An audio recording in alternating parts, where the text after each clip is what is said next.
അപ്പൊ നോക്കിയാലോ ഇന്ന് വാർത്തകളൊക്കെ നിലമ്പൂർ തന്നെ ആയിരിക്കും അല്ലേ?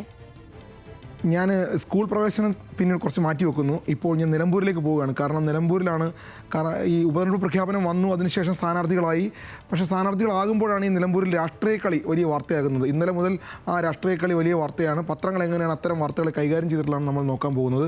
ഈ തലേ ദിവസം വരെ, കഴിഞ്ഞ ദിവസം വരെ അൻവറിനെ പി വി അൻവറിനെ തള്ളിപ്പറഞ്ഞിരുന്ന രാഹുൽ മാങ്കൂട്ടത്തിൽ MLA, പാലക്കാട്ടെ MLA, കഴിഞ്ഞ ദിവസം അർദ്ധരാത്രിയിൽ അതേ അൻവറിനെ തന്നെ വീട്ടിലെത്തി കണ്ടുവന്ന വാർത്തയാണ് ഇന്നലെ നിലമ്പൂരിൽ നിന്ന് ആദ്യം വന്നത്.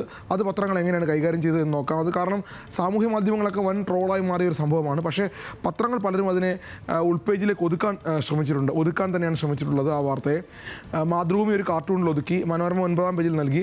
അങ്ങനെ പത്രങ്ങളത് ആ രൂപത്തിലേക്കാണ് പോയിട്ടുള്ളത്. ഞാനതിൻ്റെ മറ്റു വിശദാംശങ്ങളിലേക്ക് പോകുന്നതിന് മുമ്പ് തന്നെ അതോടൊപ്പം തന്നെ BJPയുടെ സ്ഥാനാർത്ഥിയും ഇന്നലെ തന്നെ വന്നു. ആ BJPയുടെ സ്ഥാനാർത്ഥി കേരള കോൺഗ്രസ് എന്നൊരു നേതാവാണ് എന്ന് പറയുന്നു. അദ്ദേഹം ജോസഫാണോ മാണി ഗ്രൂപ്പാണോ എന്ന കാര്യത്തിൽ ഇപ്പോഴും ഒരു വ്യക്തത ആ രണ്ട് പാർട്ടികൾക്കുമില്ല. അങ്ങനെ പല കാര്യങ്ങളും പത്രങ്ങൾ പറയാൻ മറന്നുപോയൊരു ദിവസമാണ് ഈ BJP വാർത്തയും രാഹുൽ മാങ്കൂട്ടത്തിലും. ആദ്യം മാതൃഭൂമിയിലേക്ക് പോകാം. മാതൃഭൂമി ഈ രാഹുൽ മാങ്കൂട്ടത്തിലുമായി ബന്ധപ്പെട്ട വാർത്തയിൽ ഒരു കാർട്ടൂൺ മാത്രമാണ് നൽകിയിട്ടുള്ളത്. അത് 7-ാം പേജിലാണ്. പക്ഷേ പിണറായി വിജയനെയും PV അൻവറിനെയും BJPയും ഒക്കെ വാർത്തയായിട്ട് നൽകാൻ ശ്രമിച്ചിട്ടുണ്ട്. പിണറായി പറഞ്ഞത് നിലമ്പൂർ പോരാളിയുടെയും ചതിയൻ്റെയും മണ്ണ് എന്ന് പിണറായി പറഞ്ഞതിന് മാതൃഭൂമി നൽകിയിട്ടുണ്ട്. അത് മനോരമ പിണറായി പറഞ്ഞതിന് നൽകാൻ മനോരമ ആ വാർത്ത നൽകിയിട്ടില്ല. പിണറായി പറഞ്ഞ കാര്യങ്ങൾ, സതീശിന് പിന്നിൽ പിണറായി എന്ന് അൻവർ പറഞ്ഞൊരു കാര്യവും മാതൃഭൂമി നൽകിയിട്ടുണ്ട്. BJP വരാനിരുന്ന പേരുദോഷം ഒഴിവാക്കി എന്നും മാതൃഭൂമി 7-ാം പേജിൽ വളരെ വിശദമായി പറഞ്ഞു വെക്കുന്നുണ്ട്. അത് BJP ഒരുപക്ഷെ വലിയ പേരുദോഷം ആക്ഷേപമൊക്കെ ഏറ്റുവാങ്ങേണ്ട സാഹചര്യം ഉണ്ടായി, അതിനെ ഒഴിവാക്കിയെന്നും പറയുന്നുണ്ട്. പക്ഷേ ഇതിൽ ഞാൻ പറഞ്ഞ രണ്ട് കാര്യങ്ങൾ, രാഹുൽ മാങ്കൂട്ടത്തിലും ഈ BJPയുടെ സ്ഥാനാർത്ഥി കേരള കോൺഗ്രസിൽ നിന്ന് വന്ന ആളാണെന്നുള്ള കാര്യവും, ഈ രണ്ട് കാര്യവും വളരെ സ്പഷ്ടമായി പറയാൻ പത്രങ്ങൾ ശ്രമിക്കുന്നില്ല, അല്ലെങ്കിൽ മറന്നുപോയി എന്നുള്ളതാണ്. മനോരമയിലേക്ക് പോയാൽ മനോരമ ഒരു പടി കൂടി കടന്നിട്ട് ഒരുപക്ഷെ ആ വാർത്തയെ നൽകാൻ ശ്രമിച്ചിട്ടുണ്ട്. പക്ഷേ പിണറായി വിജയൻ ഇന്നലെ നിലമ്പൂരിൽ പറഞ്ഞ കാര്യങ്ങൾ, അൻവർ ചതിയനാണെന്നുള്ള കാര്യമൊന്നും, അങ്ങനെ ആ രൂപത്തിൽ പിണറായി പറഞ്ഞ കാര്യങ്ങളൊന്നും മനോരമ നൽകിയിട്ടില്ല. മനോരമ 9-ാം പേജിലാണ് ഇത്തരം വാർത്തകൾ, ഈ നിലമ്പൂർ വാർത്തകൾ നൽകിയിട്ടുള്ളത്. പിഴവ് ഏറ്റുപറഞ്ഞ് രാഹുൽ വിവാദം അവസാനിപ്പിച്ച് കോൺഗ്രസ് എന്നാണ് രാഹുൽ മാങ്കൂട്ടത്തിലും അൻവറും കൂടിക്കാഴ്ച നടത്തിയത്. മനോരമ 9-ാം പേജിൽ പറഞ്ഞു പോയിട്ടുണ്ട്. അത് രാഹുൽ പിഴവ് ഏറ്റു പറയുന്നു, വിവാദം അവസാനിപ്പിച്ച് കോൺഗ്രസ് എന്നുകൂടി മനോരമ പറഞ്ഞു വെക്കുന്നുണ്ട്. പിണറായി പറഞ്ഞ കാര്യം ഏറ്റവും ചെറിയ വാർത്തയെ താഴെ നൽകിയിട്ടുണ്ട്. ഉപതെരഞ്ഞെടുപ്പ് വഞ്ചനയുടെ ഫലമെന്ന് പറയാൻ മനോരമ ഒന്ന് ഉൾപേജിൽ ശ്രമിച്ചിട്ടുണ്ട് എന്ന് വേണം കാണാൻ. അങ്ങനെ അത് മാത്രമല്ല, ഈ BJP സ്ഥാനാർത്ഥിയുമായി ബന്ധപ്പെട്ട് അതിൻ്റെ ഒരു രാഷ്ട്രീയം എന്താണെന്നുള്ളത്, ഏത് കേരള കോൺഗ്രസ് എന്നാണെന്ന് പറയാൻ മനോരമയും മാതൃഭൂമിയും ശ്രമിക്കുന്നില്ല.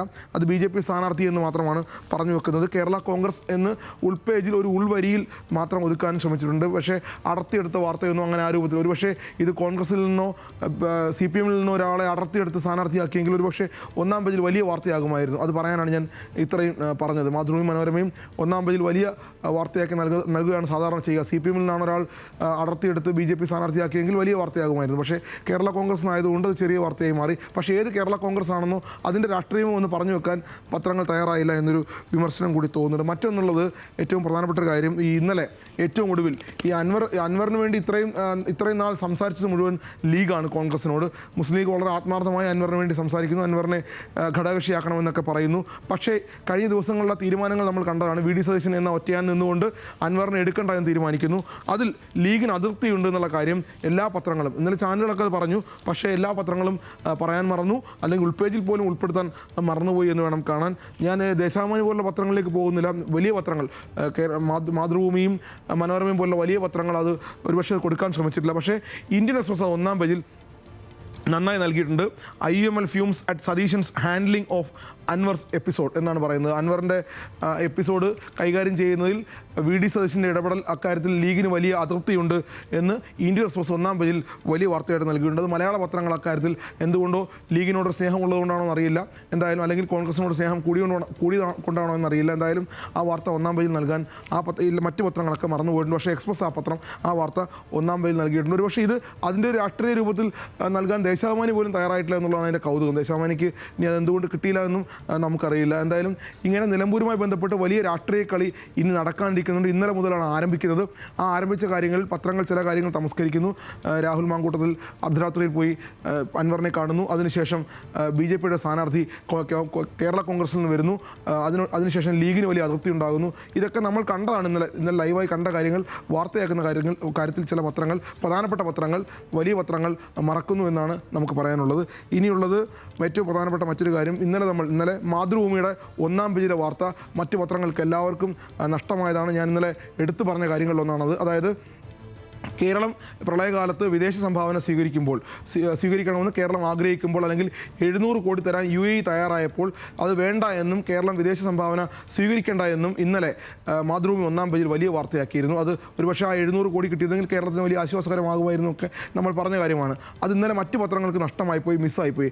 അതിനെ മേക്ക് ഓവർ ചെയ്യാൻ അല്ലെങ്കിൽ അതിനെ മറികടക്കാൻ മനോരമ അടക്കമുള്ള പത്രങ്ങൾ, ഇന്നലെ മാതൃഭൂമിയുടെ ഒന്നാം പേജിലെ വലിയ വാർത്ത, അതുകൊണ്ട് തന്നെ മാതൃഭൂമി അത് ഇന്നലെ വലിയ പ്രശംസ അർഹിക്കുകയും ചെയ്തിരുന്നു. ഇന്ന് അതിനെ മറികടക്കാൻ മനോരമ അടക്കമുള്ള പത്രങ്ങൾ ശ്രമിച്ചിട്ടുണ്ട്. 9-ാം പേജിൽ വലിയ വാർത്തയായി, വിദേശ സംഭാവന കേന്ദ്ര അനുമതിയിൽ വിവേചനം, തരം പോലെ നയമാറ്റം എന്നെല്ലാം പറഞ്ഞ് ഷിൻഡെ ചോദിച്ചു, ഫട്നാവിസിന് കിട്ടി. മഹാരാഷ്ട്രയ്ക്കാണ് അതിൽ അനുമതി കൊടുത്തിട്ടുള്ളത്. അതും കൂടി ഇന്നലെ മാതൃഭൂമി പറഞ്ഞിരുന്നു. അതായത് മഹാരാഷ്ട്ര സർക്കാർ ആവശ്യപ്പെട്ടു, മഹാരാഷ്ട്ര സർക്കാരിന് വിദേശത്ത് നിന്ന് സംഭാവന സ്വീകരിക്കാമെന്ന് കേന്ദ്ര സർക്കാർ അനുമതി നൽകുകയും ചെയ്തു. അത് ഇന്ന് മനോരമ അതിൻ്റെ ആ ക്ഷീണം തീർക്കാൻ വേണ്ടി 9-ാം പേജിൽ വലിയ വാർത്തയായി നൽകിയിട്ടുണ്ട്. മഹാരാഷ്ട്രയ്ക്ക് അനുമതി നൽകിയ കേന്ദ്രം 2018 കേരളത്തെ തഴഞ്ഞു എന്ന് പറഞ്ഞുകൊണ്ടും കേന്ദ്ര നിലപാടിൽ രാഷ്ട്രീയമുണ്ട് എന്നുള്ളതും കേന്ദ്ര നടപടി വിവേചനപരം, അങ്ങനെ കേരളത്തോട് ചിറ്റമ്മ നയം എന്നൊക്കെ പറഞ്ഞുകൊണ്ട് എല്ലാവരുടെയും കമൻസൊക്കെ അടക്കമാണ് മനോരമ സമഗ്രമായി നൽകാൻ അത് ശ്രമിച്ചിട്ടുണ്ട്. ജനയുഗം അത് 1-ാം പേജിൽ വലിയ വാർത്തയാക്കിയിട്ടുണ്ട്. ജനയുഗം LDFിൻ്റെ ഭാഗമായി നിൽക്കുന്ന ഒരു പത്രം എന്ന നിലയിൽ അവർ 1-ാം പേജിൽ വലിയ വാർത്തയായി ജനയുഗം. കേരളത്തിനെങ്കിൽ നാണക്കേട്, മഹാരാഷ്ട്രയ്ക്ക് അഭിമാനം. കേരളം അങ്ങനെ വിദേശ സംഭാവന സ്വീകരിക്കുന്നത് നാണക്കേടെന്നാണ് BJP അടക്കമുള്ള പാർട്ടികൾ അന്ന് പറഞ്ഞിരുന്നത്. പക്ഷേ മഹാരാഷ്ട്രയ്ക്കാണെങ്കിൽ അഭിമാനമെന്ന് ജനയുഗം 1-ാം പേജിൽ വലിയ വാർത്തയെ പറയുന്നു. ദേശാഭിമാനി അവരുടെ അവസാനത്തെ പേജിൽ അത് പറയുന്നുണ്ട്. കാരണം ദേശാഭിമാനി അത് പറയേണ്ട പത്രം തന്നെയാണ്. അതുകൊണ്ട് ദേശാഭിമാനിയിലേക്ക് ഞാൻ പോകുന്നില്ല. ദേശാഭിമാനിയും അവസാന പേജിൽ അത് നന്നായി നൽകിയിട്ടുണ്ട് എന്ന് വേണം കാണാൻ. ഇനി ഏറ്റവും പ്രധാനപ്പെട്ട മറ്റൊരു കാര്യം, നമുക്കറിയാം ബംഗ്ലാദേശ്, നമ്മുടെ തൊട്ടപ്പുറത്തെ രാജ്യമാണ് ബംഗ്ലാദേശിൽ ഉണ്ടായ സംഭവങ്ങൾ. അവിടുത്തെ മുൻ പ്രധാനമന്ത്രിയെ പട്ടാളം അട്ടിമറിക്കുന്നു, പകരം ഒരു പ്രധാനമന്ത്രിയെ നിയമിക്കുന്നു. ആ പ്രധാനമന്ത്രിക്ക് എതിരെയുള്ള കുറ്റപത്രം ഇന്ന് എല്ലാ പത്രങ്ങളുടെയും 1-ാം പേജിൽ വന്നിട്ടുണ്ട്. മനോരമയും മാതൃഭൂമിയും ഒഴികെ മറ്റ് പത്രങ്ങൾ, മാധ്യമമുണ്ട്. ടൈംസ് ഓഫ് ഇന്ത്യയുടെ 1-ാം പേജിലെ വലിയ വാർത്തയാണത്. Bangladesh begins Hasina's trial on mass murder charges. അതായത് ഇത് അവിടെ ഉണ്ടായ ആഭ്യന്തര കലാപം, വിദ്യാർത്ഥികളുടെ പ്രക്ഷോഭം, ബഹുജന പ്രക്ഷോഭം, ആ പ്രക്ഷോഭത്തെ നേരിടാൻ ഹസീന സർക്കാർ ചെയ്ത കാര്യങ്ങൾ, അല്ലെങ്കിൽ അവർ നടത്തിയ അക്രമങ്ങൾ, അതിനെല്ലാം അക്രമമായി കണ്ടുകൊണ്ട്, അത് മനുഷ്യത്തിനെതിരായ വലിയ കുറ്റകരമായ കാര്യമായി കണ്ടുകൊണ്ട് ഇവർക്കെതിരെ വലിയ കുറ്റപത്രം, അതായത് ഒരുപക്ഷെ കൊലപാതകത്തിനപ്പുറത്തേക്ക് വലിയ കുറ്റപത്രം തയ്യാറാക്കുകയാണ് ബംഗ്ലാദേശിലെ ഇപ്പോഴത്തെ സർക്കാർ ചെയ്യുന്നത്. ആ വാർത്ത 1-ാം പേജിൽ വലിയ വാർത്തയെ നൽകാൻ മലയാളത്തിലെ ചില പത്രങ്ങൾ, മാധ്യമമടക്കമുള്ള, സുപ്രഭാതം അടക്കമുള്ള പത്രങ്ങൾ തയ്യാറായിട്ടുണ്ട്. ഇംഗ്ലീഷ് പത്രങ്ങളുടെ എല്ലാത്തിൻ്റെയും 1-ാം പേജ് വാർത്തയാണത്. കാരണം ഇംഗ്ലീഷ് പത്രങ്ങൾ സ്വാഭാവികമായും ഒരു ദേശീയ വാർത്ത അല്ലെങ്കിൽ അന്തർദേശീയ വാർത്ത എന്ന നിലയിൽ 1-ാം പേജ് വലിയ വാർത്തയെ നൽകിയിട്ടുണ്ട്. പക്ഷേ മാതൃഭൂമി, മനോരമ അടക്കമുള്ള ചില പത്രങ്ങൾ ഈ വാർത്ത നൽകാൻ മറന്നു. ഹസീനയ്ക്ക് കുറ്റപത്രം, ഹസീന നടത്തിയത് മനുഷ്യരാശിക്കെതിരായ വലിയ കുറ്റകൃത്യമെന്നാണ് പ്രോസിക്യൂഷൻ. അതൊരു പക്ഷേ നമ്മുടെ അടുത്ത അയൽരാജ്യം എന്ന നിലയിൽ ഇന്ത്യയെ കൂടി ബാധിക്കുന്നൊരു കാര്യമാണ്. കാരണം ഹസീന ഇപ്പോൾ ഉള്ളത് ഇന്ത്യയിലാണ്. ഇന്ത്യയാണ് അവർക്ക് അഭയം നൽകിയിട്ടുള്ളത്. അങ്ങനെ ഒരാൾക്കെതിരായ കുറ്റപത്രം, അല്ലെങ്കിൽ അവർ മനുഷ്യരാശിക്കെതിരായ വലിയ കുറ്റകൃത്യങ്ങൾ ചെയ്തു എന്ന് അവരുടെ രാജ്യം പറയുന്നത് ഒരുപക്ഷെ വലിയ വാർത്തയാണ്. അതുകൊണ്ട് ആ വാർത്ത നമ്മുടെ ചില പത്രങ്ങൾ, മാതൃഭൂമി, മനോരമ അടക്കമുള്ള പത്രങ്ങൾ മറന്നുപോയി എന്നുകൂടി പറയാൻ ശ്രമിക്കുകയാണ്. മറ്റൊന്ന്, സാധാരണഗതിയിൽ നമുക്കറിയാം ചില പത്രങ്ങൾ ഇത്രയും വലിയ വാർത്തകളുള്ളപ്പോൾ ചില സ്പെഷ്യൽ വാർത്തകളുമായി വരാറുണ്ട്. അക്കാര്യത്തിൽ കൗമുദി ഇന്ന് 1-ാം പേജിൽ മികച്ചു നിൽക്കുകയാണ്. കൗമുദിയുടെ 1-ാം പേജിൽ ഈ നിലമ്പൂരും സ്കൂൾ തുറപ്പും ഹസീനയും ഒക്കെ ഉള്ളപ്പോഴാണ് അവർ ഈ വാർത്ത 1-ാം പേജിൽ നൽകുന്നത് എന്നാണ് ശ്രദ്ധേയം. ഫേസ്ബുക്കിൽ വൻ വിവരച്ചോർച്ച, 120 കോടി ജനങ്ങളുടെ സ്വകാര്യത വിൽപ്പനയ്ക്ക് എന്ന് പറഞ്ഞുകൊണ്ട് വലിയ വാർത്തയായി, അത് അവരുടെ സ്പെഷ്യൽ വാർത്തയായി കൗമുദി 1-ാം പേജിൽ നൽകുന്നു. JS ഐശ്വര്യയുടെ ബൈലൈനാണ് ആ വാർത്ത. ഫേസ്ബുക്ക് അക്കൗണ്ടുള്ള 120 കോടി പേരുടെ വിവരം സൈബർ ലോകമായ ഡാർക്ക് വെബിൽ വിൽപ്പനയ്ക്ക് എന്നുള്ളതാണ്. ഒരുപക്ഷെ കഴിഞ്ഞ നാളുകളിലൊക്കെ ന്യൂസ് മലയാളം കൂടിയൊക്കെ ഈ വാർത്ത പല രൂപത്തിൽ നൽകിയിട്ടുള്ളതാണ്. അതിൻ്റെ മറ്റൊരു തരത്തിലേക്ക് കടന്നുകൊണ്ടാണ് ഈ വാർത്ത പോകുന്നത്. ഫേസ്ബുക്കിൻ്റെ ചരിത്രത്തിലെ വലിയ വിവരച്ചോർച്ചയാണ്, അതാണ് ആ വാർത്തയുടെ അടിസ്ഥാനം. സാധാരണഗതിയിൽ ഈ വിവരച്ചോർച്ച മുൻകാലങ്ങളിൽ വന്നിട്ടുള്ളതാണ്. പക്ഷേ ഫേസ്ബുക്കിൻ്റെ ചരിത്രത്തിലെ വലിയ വിവരച്ചോർച്ച എന്നാണ് കേരളകൗമുദി പറയാൻ ശ്രമിക്കുന്നത്. അത് ഈ തിരക്കുകൾക്കിടയിലും ആ വാർത്ത 1-ാം പേജിൽ അവർ നൽകാൻ ശ്രമിക്കുന്നുണ്ട്. കാരണം ഒരുപാട് പേരുകൾ, നമ്മളടക്കം ഒരുപാട് പേര് ഫേസ്ബുക്ക് ഉപയോഗിക്കുന്നതാണ്, നമ്മുടെ പേഴ്സണൽ കാര്യങ്ങളൊക്കെ അതിലുള്ളതാണ്. എന്നുകൊണ്ട് മനുഷ്യന് വലിയ താല്പര്യമുള്ള വാർത്തകളൊന്നാണ്. അത് 1-ാം പേജിൽ നൽകാൻ ശ്രമിച്ചിട്ടുണ്ട്. ഞാനൊരു സ്പോർട്സ് വാർത്തയിൽ കൂടി പോവുകയാണ്. കാരണം നമ്മൾ കുറേ ദിവസങ്ങളായി സ്പോർട്സുമായി ബന്ധപ്പെട്ട കാര്യങ്ങൾ പറയാൻ ശ്രമിക്കുന്നുണ്ട്. പക്ഷേ സമയപരിമിതി കൊണ്ട് നഷ്ടപ്പെട്ടു പോവുകയാണ്. പക്ഷേ ഇത് പറയാതെ നിർവാഹമില്ല. കഴിഞ്ഞ ദിവസം ചാമ്പ്യൻസ് ലീഗ് ടൂർണമെൻറ്റിൻ്റെ ഫൈനൽ നടന്നിരുന്നു. ഇന്റർ മിലാനെ തോൽപ്പിച്ച് PSG ഫ്രഞ്ച് ക്ലബ്ബായിട്ടുള്ള PSG കിരീടം നേടി. ഏതാണ്ട് 5 ഗോളിനാണ് PSG-യുടെ ജയം. അതൊരു ഒരുപക്ഷെ ഈ ചാമ്പ്യൻസ് ലീഗ് ഫൈനലിൻ്റെ ചരിത്രത്തിലെ ഏറ്റവും വലിയ വിജയങ്ങളൊന്നാണ്, എതിരില്ലാതെ 5 ഗോളുകൾ നേടുക എന്നൊക്കെ പറഞ്ഞാൽ. കാരണം ലോകത്തെ 2 വലിയ ക്ലബ്ബുകൾ മത്സരിക്കുന്നു, എതിരില്ലാതൊരു ജയമാണ് PSG നേടിയത്. ആ വാർത്തയിലെ പ്രാധാന്യം എന്ന് പറയുന്നത് അത് ഫ്രഞ്ച് വിപ്ലവം എന്ന രൂപത്തിലൊക്കെ വലിയ വാർത്തയായി തന്നെയാണ് പത്രങ്ങൾ നൽകിയിട്ടുള്ളത്. PSG-യുടെ ആദ്യത്തെ ചാമ്പ്യൻസ് ലീഗ് കിരീടമാണ്. PSG ആഗ്രഹിച്ചിരുന്നു അത്, കാരണം നെയ്മറും എംബാപ്പയും മെസ്സിയും ഒക്കെ ഉണ്ടായിരുന്ന കാലത്ത് അവർക്ക് നേടാൻ കഴിഞ്ഞില്ല.